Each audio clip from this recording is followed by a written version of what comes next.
6 News WOWT starts with breaking news. There are no winners in conflict wars. Those words come from a proposal by China urging Russia to call a ceasefire against Ukraine. The Russian ally has called for the opening of peace talks as part of a 12-point proposal to end the conflict today. The Chinese Foreign Ministry is also urging the end of Western sanctions imposed on Russia, which China says have caused energy and food prices to spike globally. China has claimed to be neutral in the conflict, but it has a no-limits relationship with Russia and has refused to criticize its invasion of Ukraine. Democratic Party in Douglas County is denying a state senator the opportunity to be one of its voting members. Our Marlo Lundak is looking into why the party made the decision and how the senator is reacting tonight. Senator Mike McDonald represents part of Omaha and is a member of the Democratic Party. But on Wednesday night, the county Democrats took a stance against him. He was eligible to be seated as a voting delegate, and the members of the committee voted against him. Voting delegates are the party's decision makers, helping the party's platform, deciding who and what they support.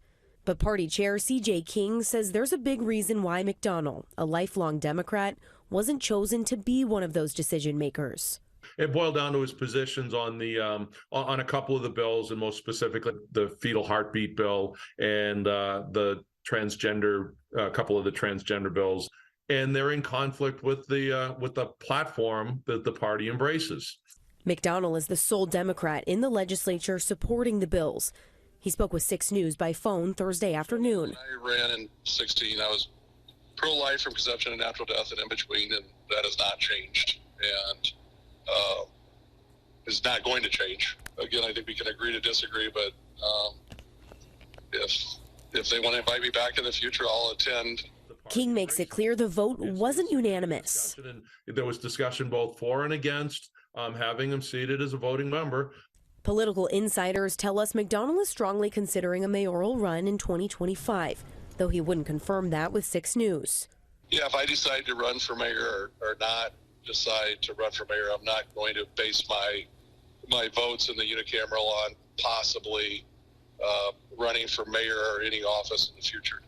After Wednesday's delegate vote, if he does run, would the Democratic Party support him? No action was taken last night that looks at something in the future. This was looking specifically at his being seated as a member of the Central Committee, and the vote was no. So we've taken no action, and we have no plans of taking any action at this time in regards to a mayor's race that's a couple years from now. On your site in Douglas County, Marlo Lundak, 6 News. And more news. Milwaukee has been selected to host the first Republican presidential debate for the 2024 election. The Republican committee says the event will happen in August, but the date has yet to be set. No other debates have been sanctioned, and no final criteria for the first debate has been set. Court records obtained by NBC reveal that it was, quote, common knowledge that children were working overnights at a meatpacking plant in Grand Island. School officials told investigators with the Labor Department they would often see students who worked at the plant fall asleep in class. A nonprofit helping the child workers in Grand Island says many of the kids were immigrants. They say the kids were unaware they were not allowed to work. Last week, Packers Sanitation was assessed $1.5 million in fines for illegally employing kids at 13 facilities, including 3 in Nebraska. This year's flu season peaked early and hit children especially hard. The cases were highest in late November and early December, according to the CDC. Pediatric deaths more than doubled over the previous year, the highest number since the beginning of the pandemic. It was a blistering cold day across the metro. We have another chilly day on the way. The weekend, different story. Chief Meteorologist Emily Roller. Yeah, looking forward to that weekend warm-up. Tonight, though, that cold is staying with us, and it'll be around tomorrow, too. We've already dropped into the single digits in the metro. We're at 3 degrees right now out at Epley Valley, sitting at 2 degrees tonight, and Norfolk already dipping down below 0. So that cold air still settling in as the night goes on, and we're getting ready for a light round of snow showers. For now, it's a quiet picture on our satellite and radar loop, but as we look down to the southwest, there is that chance for snow snow, and it's going to roll in after midnight, bringing in a light coating as you're getting ready to head out the door tomorrow morning. Now, the good news is it doesn't get much colder than where we sit right now. We're going to hover right around 3 degrees overnight as those snow showers move through. And by the time you're heading out the door for your Friday morning, about 4 degrees at 7 a.m. Still seeing that continued chance for a few light snow showers. I'll time that out for you and talk about a warm up in store for the weekend. I'll let you know when we hit the 50s coming up in my full forecast. John? Emily, scrolling social media to see funny cat photos and food photos seems innocent enough.